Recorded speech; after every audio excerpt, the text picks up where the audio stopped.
إن الحمد لله نحمده ونستعينه ونستغفره ونعوذ بالله من شرور أنفسنا ومن سيئات أعمالنا من يهده الله فلا مضل له ومن يضلل فلا هادي له وأشهد أن لا إله إلا الله وحده لا شريك له وأشهد أن محمدا عبده ورسوله يا أيها الذين آمنوا اتقوا الله حق تقاته ولا تموتن إلا وأنتم مسلمون يا أيها الناس اتقوا ربكم الذي خلقكم والذين من قبلكم لعلكم تتقون يا أيها الناس اتقوا ربكم الذي خلقكم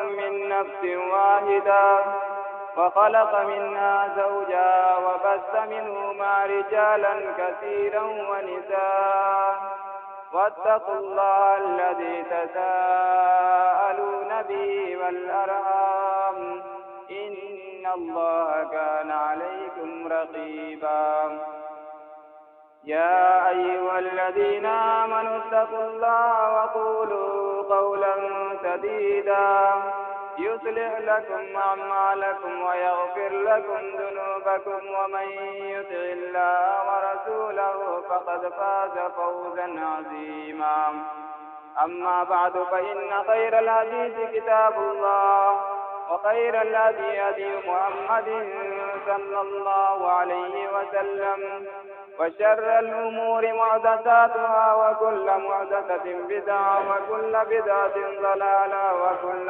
ضلالة في النار. أعوذ بالله السميع العليم من الشيطان الرجيم. بسم الله الرحمن الرحيم. قاف والقرآن المجيد بل عجبوا أن جاءهم منذر منهم فقال الكافرون هذا شيء عجيب أئذا متنا وكنا ترابا ذلك رجع بعيد. وقال تعالى في موضع آخر ولا تهنوا ولا تحزنوا وأنتم الأعلون إن كنتم مؤمنين. معزز سامعین، حاضرین جمع، دینی میرے بھائیوں، دوستوں، عزیز ساتھیوں، تمام قسم کی تعریفات اس وحدہ لا شریک کے لیے لائق و زیبا ہے جو ہم سب کا خالق و مالک ہے، جس وحدہ لا شریک نے ہم انسانوں کو پیدا کیا اور پیدا کرنے کے بعد یوں ہی بیکار نہیں چھوڑ دیا بلکہ ہماری رہنمائی کے لیے انبیاء کرام کو مبعوث فرمایا۔ انگنت درود و سلام ہو اللہ کے آخری نبی تاجدار مدینہ محمد مصطفیٰ صلی اللہ علیہ وسلم پر، جنہوں نے ہدایت کی روشنی پھیلائی، حق کو باطل سے، نور کو تاریکی سے اور ہدایت کو گمراہی سے کاٹ کر نمایاں کیا۔ سامعین کرام، قرآن کریم سورہ آل عمران آیت نمبر 139 کی تلاوت میں نے آپ کے سامنے کی ہے۔ اس آیت کے اندر اللہ رب العالمین ارشاد فرما رہے ہیں کہ لا تہنوا ولا تحزنوا وانتم الاعلون ان کنتم مؤمنین، دل شکستہ نہ بنو، غم نہ کرو، تم یہ سربلند رہو گے اگر تم صحیح معنوں میں مومن بن کر رہے۔ سامعین کرام، اس دنیا کے اندر انسان مختلف مراحل سے ہو کر گزرتا ہے۔ کبھی امیری ہے تو کبھی غریبی، کبھی عروج ہے تو کبھی زوال کے دور سے گزرنا پڑتا ہے، مگر اللہ تبارک و تعالی نے انسانوں کے فلاح و کامرانی کی ضمانت دی ہے، یعنی مشروط طور پہ ایمان کے شرط کے ساتھ اللہ رب العالمین نے مسلمانوں کے تحفظ، ان کی سلامتی اور ان کے فلاح و کامرانی کی ضمانت دی ہے مشروط طور پہ۔ عربی کا مشہور مقولہ ہے کہ اذا فات الشرط فات المشروط، جب شرط ختم ہو جاتی ہے تو وہ چیز بھی ختم ہو جاتی ہے جس کے لیے شرط لگائی گئی ہے۔ مثال کے طور پہ میں آپ سے کہوں کہ آپ مسجد سے باہر نکلیں گے تو آپ کو دھوپ ملے گی، تو دھوپ ملنا یہ مشروط ہوا مسجد سے باہر نکلنے کے ساتھ۔ اگر آپ مسجد سے باہر نہیں نکلے آپ کو دھوپ نہیں ملے گی۔ اسی طرح سے اللہ رب العالمین کہہ رہا ہے کہ انتم الاعلون ان کنتم مومنین، تم ہی سربلند رہو گے اگر تم صحیح معنوں میں مومن بن جاؤ۔ تو سربلندی مشروط ہے ایمان کے ساتھ۔ اگر ہم صحیح معنوں میں مومن بن جائیں تو اللہ رب العالمین کا وعدہ ہے کہ اللہ رب العالمین ہمیں سربلندی عطا فرمائے گا، ہمیں زمین کا حاکم بنائے گا۔ شرط یہ ہے کہ ہم صحیح معنوں میں مومن بن جائے۔ اللہ رب العالمین نے قرآن کریم میں مختلف مقامات پر ایمان والوں سے مختلف چیزوں کا وعدہ کیا ہے۔ اللہ رب العالمین سورہ روم آیت نمبر 47 کے اندر ارشاد فرما رہا ہے کہ وَكَانَ حَقًّا عَلَيْنَا نَصْرُ الْمُؤْمِنِينَ، ایمان والوں کی مدد ہم پر حق ہے، ہم پر فرض ہے۔ اللہ رب العالمین نے ایمان والوں کی مدد کو اپنے اوپر فرض قرار دیا۔ پتہ یہ چلا کہ اگر ہم صحیح معنوں میں مومن بن جائیں تو اللہ رب العالمین کی مدد ہمارے ساتھ ہر وقت ہوگی۔ اللہ رب العالمین قرآن کریم سورہ یونس آیت نمبر 62 اور 63 کے اندر ارشاد فرماتے ہیں الا ان اولیاء اللہ لا خوف علیہم ولا هم يحزنون الذین آمنوا وكانوا يتقون لهم البشرى فی الحیاۃ الدنیا وفی الآخرہ۔ لوگوں آگاہ ہو جاؤ، سن لو، اللہ کے ولی وہ لوگ ہیں جنہوں نے ایمان لانے کے ساتھ ساتھ عمل صالح کو اختیار کیا، ان کے اوپر کسی طرح کا کوئی خوف اور رنج کا موقع نہیں آئے گا۔ ان کے لیے اس دنیاوی زندگی میں بھی خوشخبری ہے اور اخروی زندگی میں بھی خوشخبری ہے۔ اللہ رب العالمین ایک دوسری آیت سورہ نور آیت نمبر 55 میں وعدہ کر رہا ہے وعد اللہ الذین آمنوا منکم وعملوا الصالحات لَيَسْتَخْلِفَنَّهُمْ فِي الْأَرْضِ كَمَا اسْتَخْلَفَ الَّذِينَ مِنْ قَبْلِهِمْ۔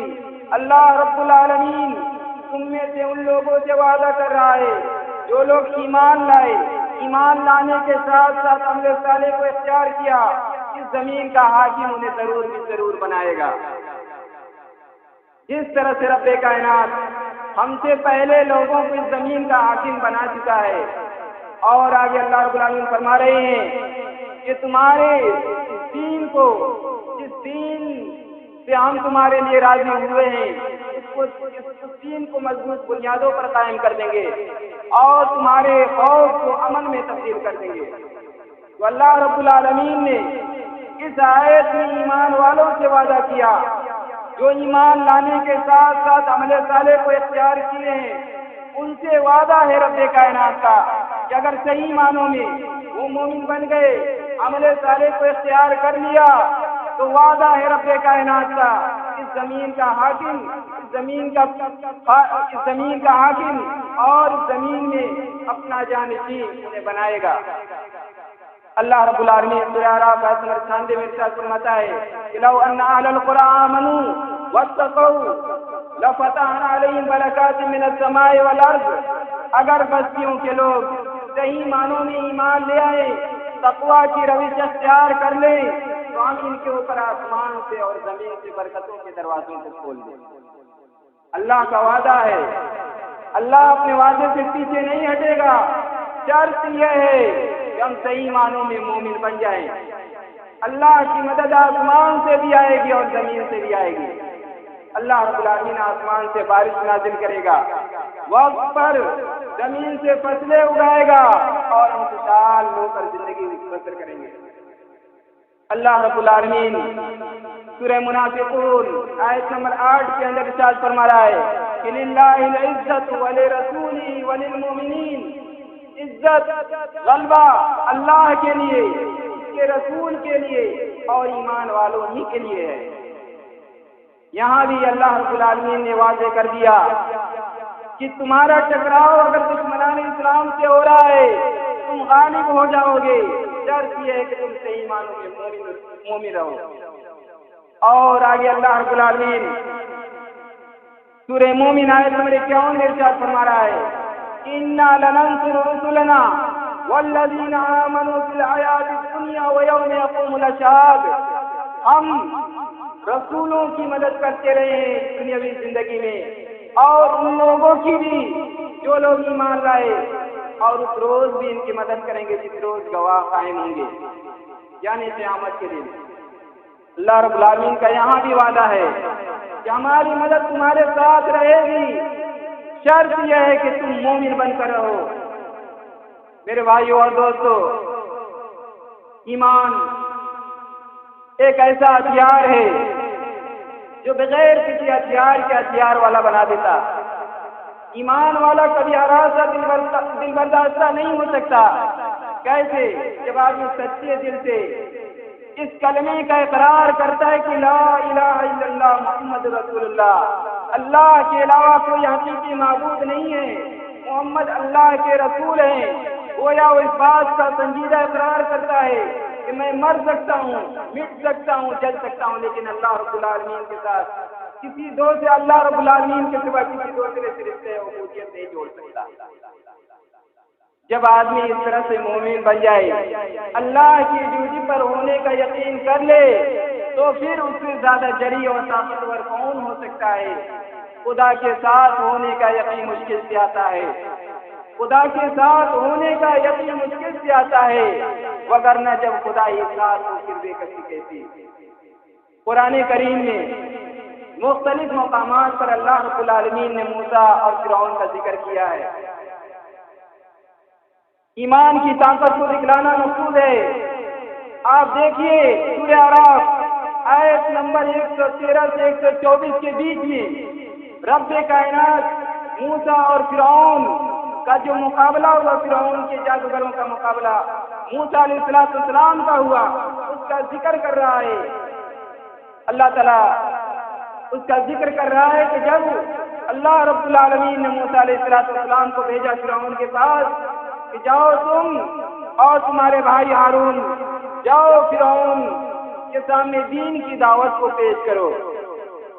دونوں چلتے ہیں، دین کی دعوت پیش کرتے ہیں۔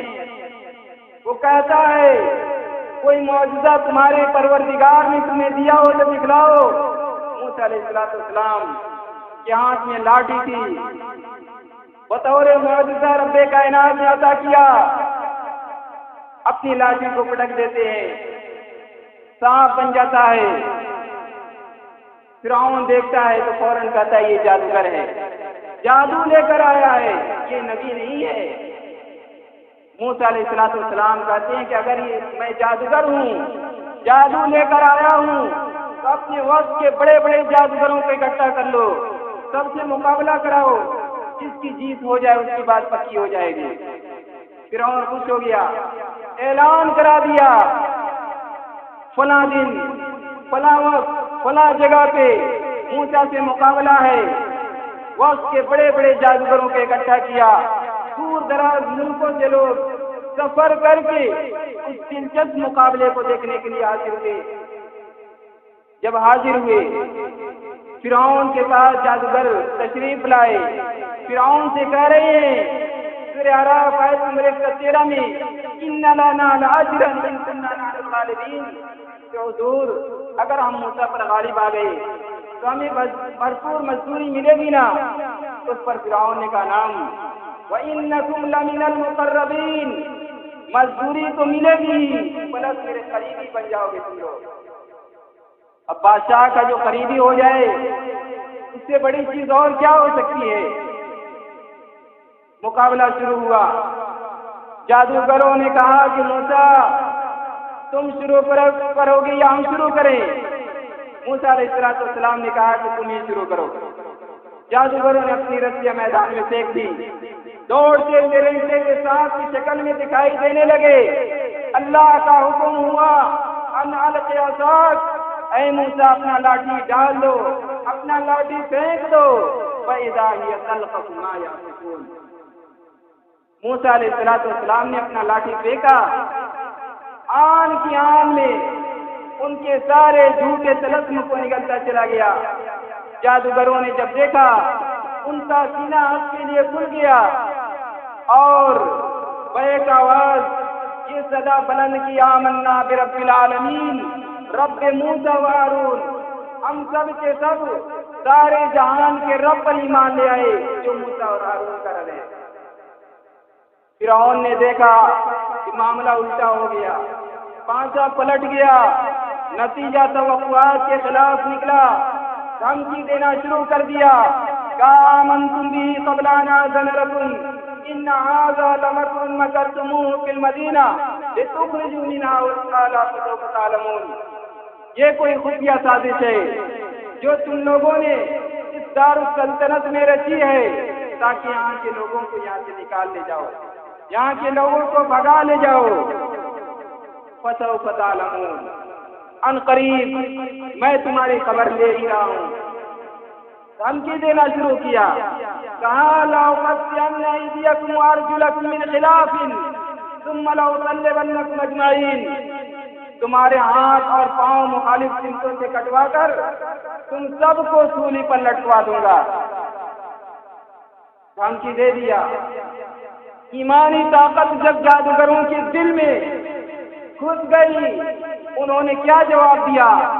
جواب دیا سورہ طٰہٰ آیت نمبر 72 کے اندر اللہ رب العالمین نے ان کے جواب کا ذکر کیا کہ لن نؤثرک علی ما جاءنا من البینات والذی فطرنا فاقض ما انت قاض انما تقضی هذه الحیاۃ الدنیا۔ جادوگروں نے کہا فرعون، ہم واضح نشانی کے آ جانے کے بعد ہم اس نشانی پر اور اس خالق پر جس نے ہم کو پیدا کیا ہے کبھی بھی تم کو ترجیح نہیں دے سکتے۔ تو جو کرنا چاہے کر لے، تو زیادہ سے زیادہ اس دنیاوی زندگی کا فیصلہ کر سکتا ہے۔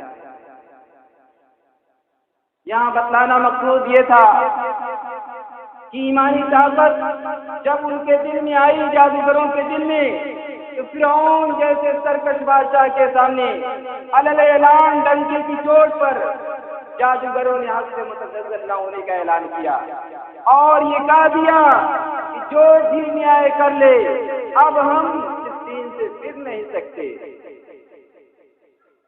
ایمان کیا ہے؟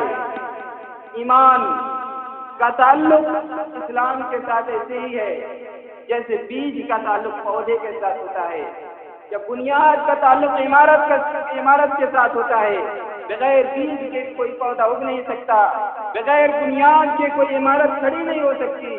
اسی طرح سے بغیر ایمان کے کوئی بھی حسن عمل بارگاہ الہی میں قابل قبول نہیں ہے۔ نبی کریم صلی اللہ علیہ وسلم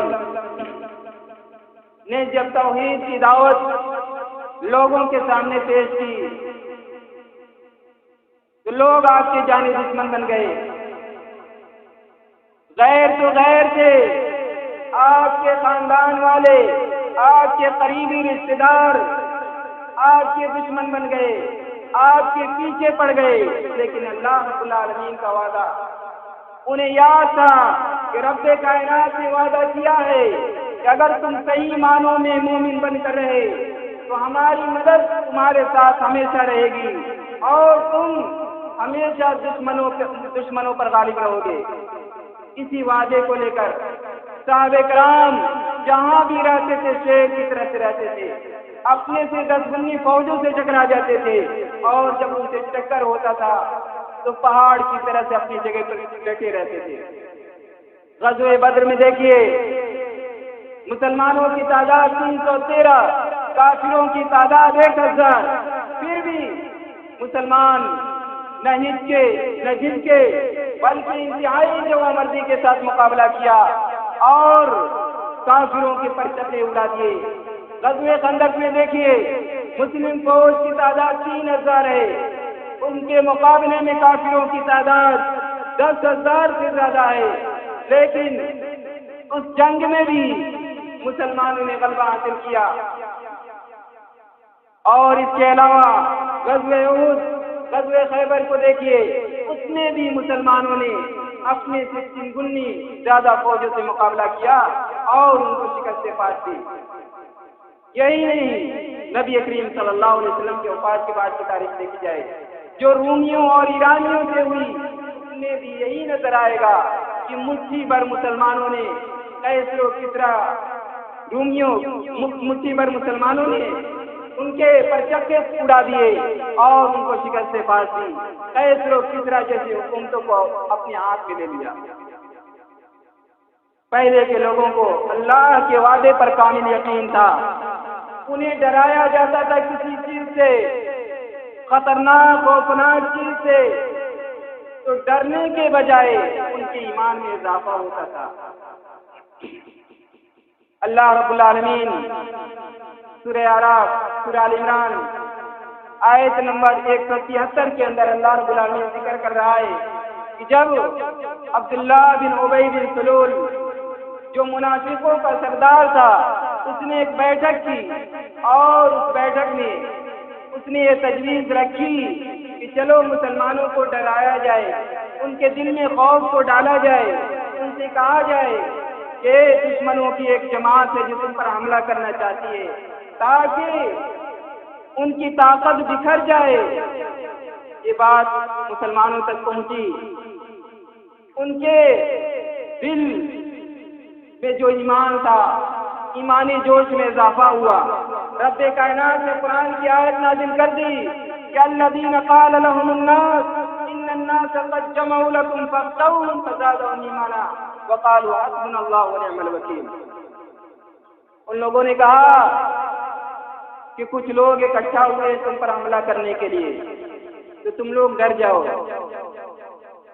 صحابہ کرام نے کہا کہ اللہ رب العالمین ہمارے لیے کافی ہے اور بہترین کارساز ہے۔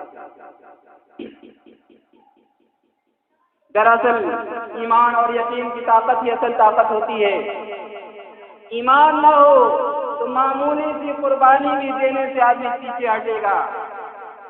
ذاکر ندوی نے کہا کہ رسید پیش کی لا کر جو مقصد کے محسن نے، تو جیسے لا کے خنجر رکھ دیا بیرام قاتل نے۔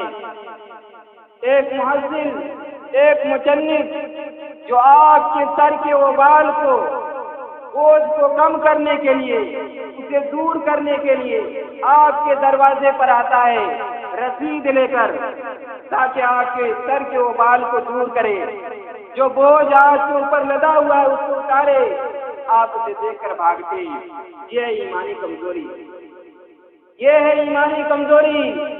فرض تو یہ بنتا ہے کہ آپ صدقات زکات کو جو نکالیں اس کو خود سے مسجد اور مدارس تک پہنچائیں، نہ کہ انتظار میں بیٹھے رہیں کہ مولوی صاحب آئیں گے تو اسے جائیں گے۔ یہ ایمانی کمزوری ہے۔ لیکن اگر ایمان مضبوط ہوگا تو اللہ کی راہ میں چاہے جانی قربانی ہو یا مال قربانی ہو، اسے دینے سے آدمی پیچھے نہیں ہٹے گا۔ غزوہ تبوک 9 ہجری کے موقع سے رسول اکرم صلی اللہ علیہ وسلم نے اعلان کیا، جہاد فی سبیل اللہ کے لیے مال اعانت کی اپیل کی۔ حضرت ابوبکر رضی اللہ تبارک و تعالیٰ عنہ نے اپنے گھر کا تمام اثاثہ لا کر نبی کریم صلی اللہ علیہ وسلم کے قدموں میں ڈال دیا۔ نبی کریم صلی اللہ علیہ وسلم پوچھتے ہیں کہ ابوبکر اپنے گھر کے لیے کیا چھوڑے ہو؟ ابوبکر کہتے ہیں کہ اللہ اور اس کے رسول کا نام چھوڑا۔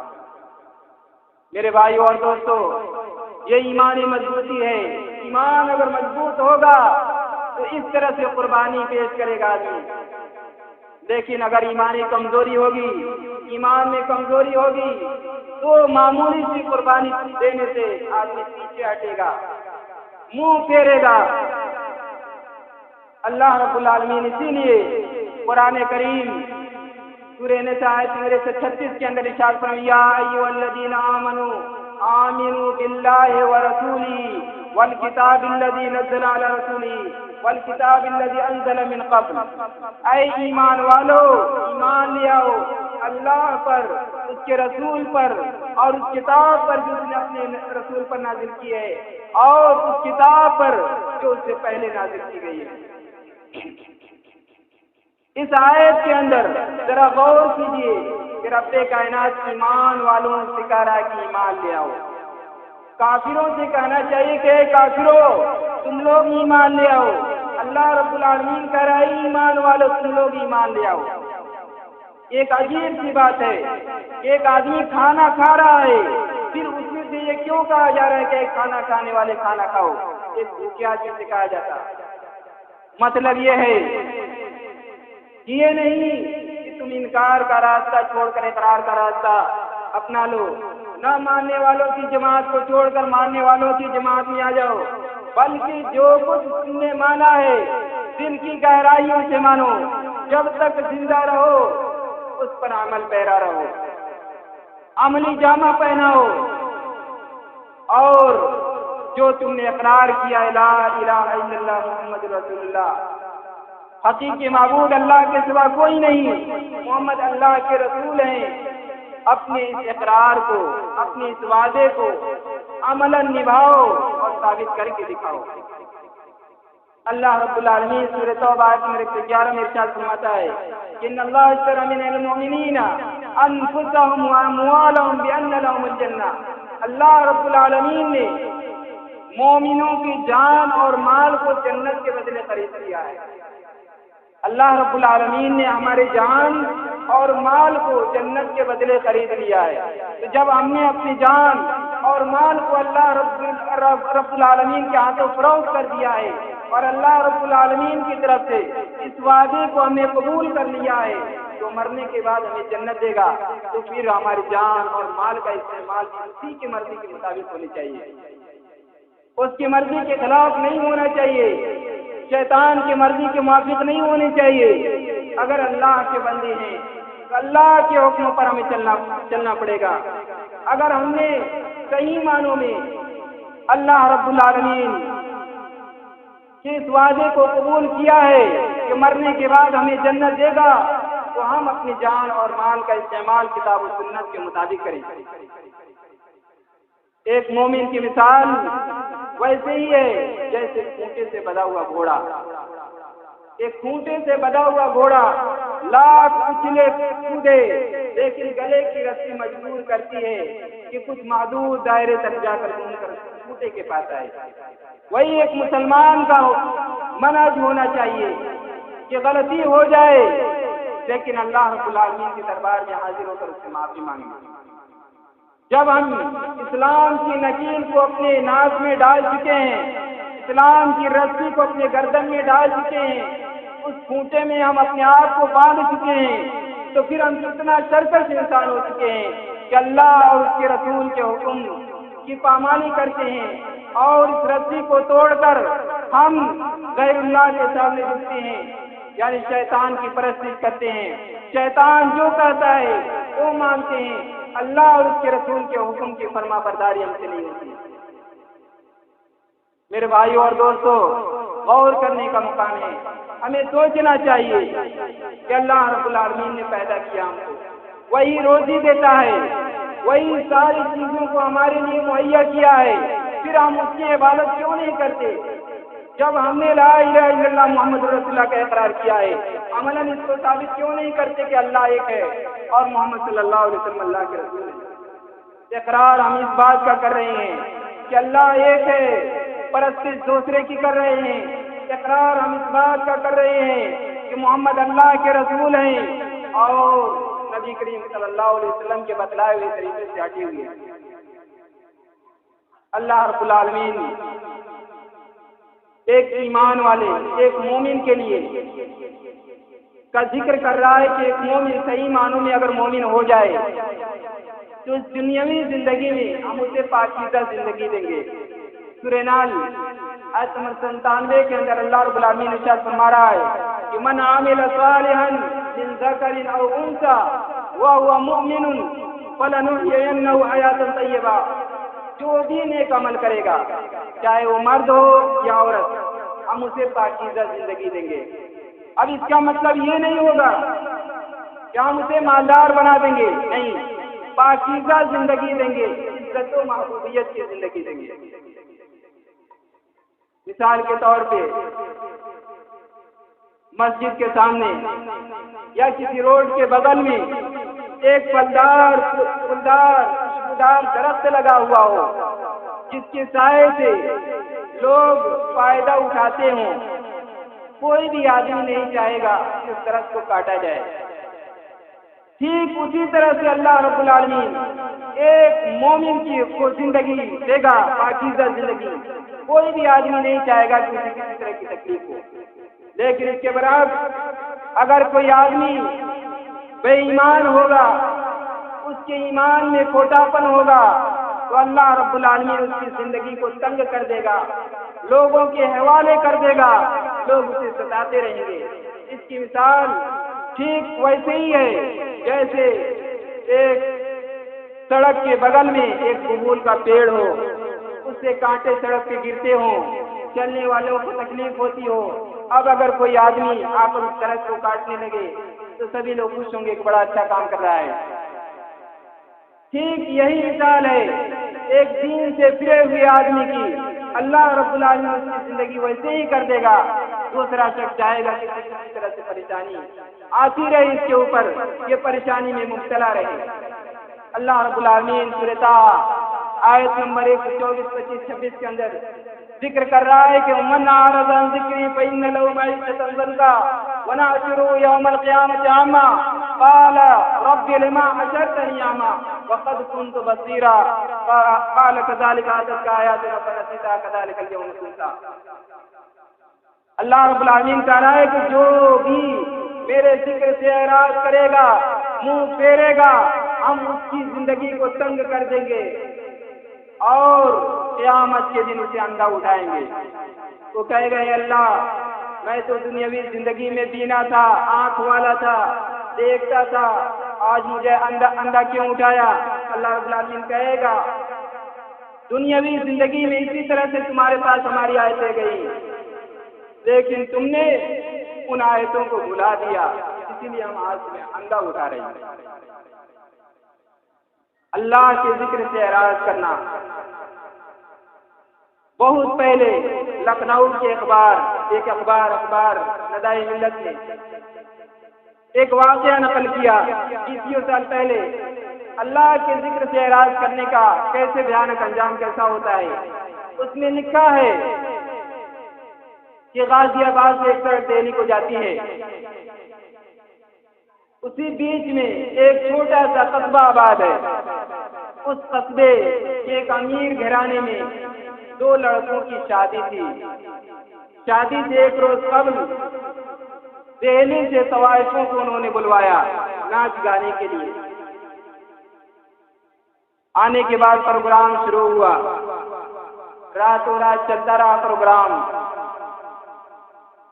صبح ہوئی، فجر کی اذان ہو رہی ہے، طوائفوں نے اذان کے احترام میں گانا بند کر دیا۔ دونوں بھائی غصے سے تلملا اٹھے، گھر سے باہر نکلے، ڈانٹنا شروع کیا کہ ہم نے تمہیں پیسہ دیا ہے لوگوں کے دل کو بہلانے کے لیے، ناچ اور گانے کے لیے، تم لوگوں نے اپنا ناچ گانا کیوں بند کر دیا؟ طوائفوں نے کہا کہ اذان ہو رہی ہے، اس کے احترام میں ہم نے بند کر دیا۔ ان دونوں بچوں نے کہا، ان دونوں لڑکوں نے کہا کہ دن بھر میں 5 بار اذان ہوتی ہے اور تم لوگ ہمیں روزانہ کہاں ملتے ہو؟ مؤذن کا کام ہے اذان دینا، تمہارا کام ہے ناچ گانے کے ذریعے ہمارا اور ہمارے مہمانوں کا دل بہلانا۔ مؤذن اپنا کام کر رہا ہے، تم اپنا کام کرو۔ ناچ گانا شروع ہوا، حکم کے تابع تھے، حکم کے بندے تھے، ناچ گانا شروع ہوا۔ صبح 7 بجے تک یہ پروگرام چلتا رہا۔ اس کے بعد ان طوائفوں کو روانہ کرنے کے لیے یہ دونوں نکلے اپنی گاڑی لے کر۔ طوائفوں کی گاڑی آگے تھی، ان کی گاڑی پیچھے تھی۔ مخالف سے ایک ٹرک آیا اور ان کی گاڑی سے ٹکرایا، ان کے پرچکے اڑ گئے، ان کے چہرے مست ہو گئے، پہچانا نہیں جا رہا تھا کہ کون چھوٹا بھائی اور کون بڑا بھائی۔ یہ اللہ کے ذکر سے اعراض کرنے کا بھیانک انجام ہے۔ ابھی کچھ دیر بعد ان کے سروں پہ شادی کا سہرا بدا جانے والا تھا، لیکن اس سے پہلے ہی ان کے جسم کو کفن میں لپیٹ دیا گیا۔ کچھ دیر بعد ان کی ملاقات ان کی نئی نویلی دلہنوں سے ہونے والی تھی، لیکن اس سے پہلے ہی ان کی ملاقات ملک الموت سے ہو گئی۔ کچھ دیر بعد دھوم دھام سے بارات سسرال جانے والی تھی، لیکن اس سے پہلے ہی ان کا جنازہ قبرستان پہنچ گیا۔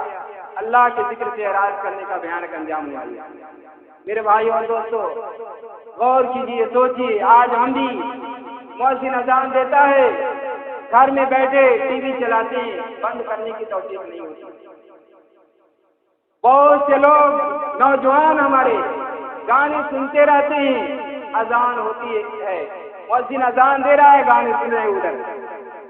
ڈرتے رہنا چاہیے کہ نہ جانے کب اللہ کا غصہ بھڑک جائے اور اللہ رب العالمین اپنے عذاب کو آپ کے اوپر نازل کر دے۔ میرے بھائی اور دوستو، اللہ رب العالمین تو جب ہم نے اپنا پروردگار تسلیم کر لیا ہے، وہی اکیلا خالق کائنات ہے، تو عملاً ثابت کر کے دکھائے۔ اسلام کہتے ہیں مان لینے کو اور ایمان کہتے ہیں اس کے نبھانے کو۔ ایمان کی تعریف علماء نے کیا، الایمان هو العمل، ایمان عمل کا نام ہے۔ اسلام ہم نے مان لیا، اللہ ایک ہے، محمد اللہ کے رسول ہے، اب عملاً اس کو ثابت کر کے دکھائیں، ورنہ ہم صرف نام کے مسلمان رہیں گے، مومن نہیں رہیں گے۔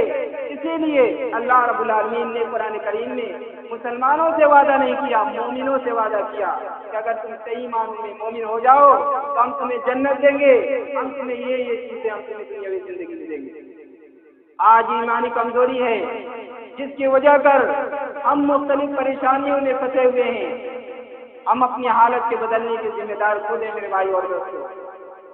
اللہ تعالیٰ فرماتا ہے سورہ رعد آیت نمبر 11 کے اندر، ان اللہ لا یغیر ما بقوم حتی یغیروا ما بانفسہم۔ خدا نے آج تک اس قوم کی حالت نہیں بدلی، نہ ہو جس کو خیال خود اپنی حالت کے بدلنے کا۔ میرے بھائی اور دوستو، وقت زیادہ ہو گیا اور باتیں بہت کچھ کہنی تھی، لیکن صرف اتنا یاد رکھیں کہ رب کائنات کو جب ہم نے اپنا خالق مالک تسلیم کر لیا ہے تو عملاً اس کی بات کو مان کر ثابت کریں کہ ہمارا خالق و مالک اللہ ہی ہے، وہی اکیلا ہے اور محمد اللہ کے رسول ہیں۔ جب ہم نے اس کا اقرار کر لیا ہے تو پھر ہم اپنی زندگی کو نبی کریم صلی اللہ علیہ وسلم کے طریقے پر اور ان کے بتائے ہوئے طریقے پر اپنی زندگی کو گزاریں۔ اللہ رب العالمین دعا ہے کہ اللہ رب العالمین ہمیں تمام باتوں پر عمل کرنے کی توفیق عطا فرمائے۔